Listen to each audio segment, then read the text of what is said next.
ایک سوال پوچھ لوں جی آخری، میرے سے بھی پوچھا تھا، اب پاکستان ٹھیک چل رہا ہے؟ یہ تسلی میں بالکل نہیں، بالکل نہیں، چلیں پھر بالکل چلیے، میں یہی میں کہہ رہا ہوں، بالکل نہیں، یہی میں کہہ رہا ہوں، میں کہتا ہوں کہ یہی میں کہہ رہا ہوں۔ اور ملک صاحب کہہ دیا کہ عمران خان کے پہلے ملک صاحب ایک اور نااہل آدمی، میری ایک اور گزارش، میں اپنا کام نہیں نہ کرتا، کوئی ماما نہیں لگتا کہ میری جگہ اپنے آپ ہی آ کے بیٹھ جائے، کتاب بنی ہے وہ اس کے تحت ہی یہ، اس کے بعد ووٹ ملے، بے شک شیخ صاحب آئیں، ہمایوں صاحب آئیں، جو مرضی آئے، آپ کوئی ماما نہیں لگتا اس پاکستان، لگنا ہے لگ جائیں، 70 سال سے نہ سیکھے ہم بڑے ریلیکس ہیں۔ بتائیے جناب، مگر یہ سوچ جو ہے نا، ایک ون لائنر، یہ سوچ جو طلال نے بھی بات کی، بڑی اچھی بات کی ہے، مگر کاش کہ نون لیگ کی ساری اوپر کی قیادت میرے اس عزیز کے ساتھ، میں اسی کو ریفلیکٹ کر رہا ہوں، نہیں یہ بات غلط ہے، میرا بھائی ہے چھوٹا، یہ غلط ہے، آپ میری قیادت کے بارے میں میرے سے زیادہ کچھ نہیں کہہ سکتے، میں اس کے اندر we'll take him on his word, okay.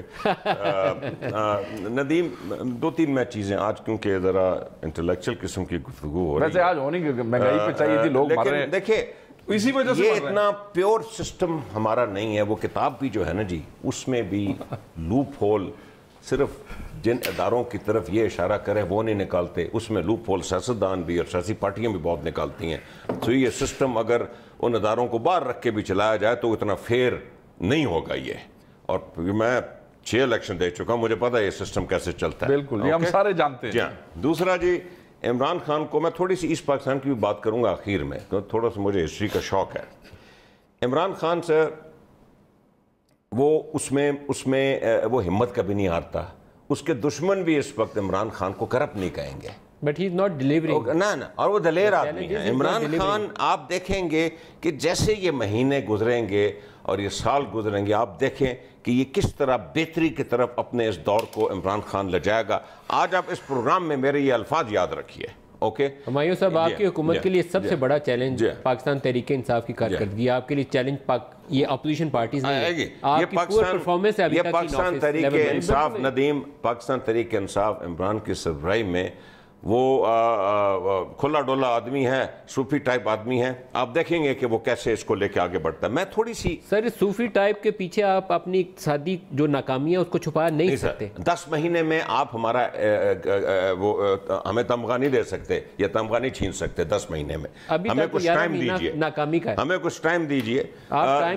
جو حالات ہمیں ملے ہیں ندیم ملک، جو حالات ہمیں ملے ہیں اس میں آپ نے بگاڑ پیدا کیا؟ نہیں، ہم نے بگاڑ نہیں پیدا کیا، یہ سارے بیٹھ کے ہر پروگرام میں ہمیں کہتے تھے کہ آپ نے غلطی یہ کر دی کہ آپ IMF کے پاس فوراً نہیں بھاگ گئے۔ اس کا مطلب ہے سب پیپل پارٹی بھی تسلیم کر رہی ہے، نون بھی، کہ بھئی حالات بہت برے چھوڑ کے گئے تھے، بس غلطی آپ سے صرف تھوڑی ٹائمنگ کی ہو گئی ہے۔ کوئی 20 دفعہ ماضی میں حکومتیں جو گئی ہیں وہ اس لیے گئی ہیں کہ ہمارے پاس ایکسٹرنل سیکٹر ونریبل ہوتا ہے۔ میں فگرز پہ جانا نہیں چاہتا، لیکن آپ کو فگرز بڑی اچھی طرح سے پتہ ہیں جو ہمیں ملے ہیں اس وقت فگرز، اوکے؟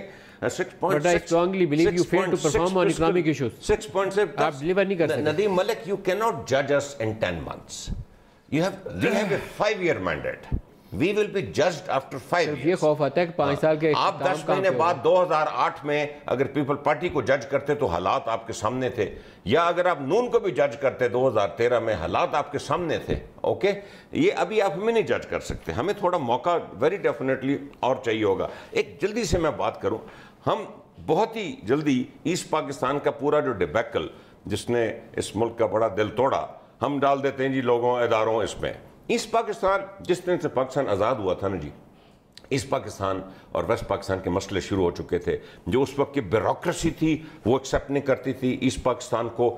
غلام محمد نے پہلا جو اسمبلی ختم کی 1954 میں, انڈرسٹینڈنگ ہو گئی تھی پیرٹی کی, ایسٹ اور ویسٹ برابر ہوں گے ہر چیز میں, ہو گئی تھی. اس وجہ سے انہوں نے پہلے اسمبلی میں ایم پیز کو اندر نہیں آنے دیا اور پھر اسمبلی ختم کر دی, صرف اس وجہ سے.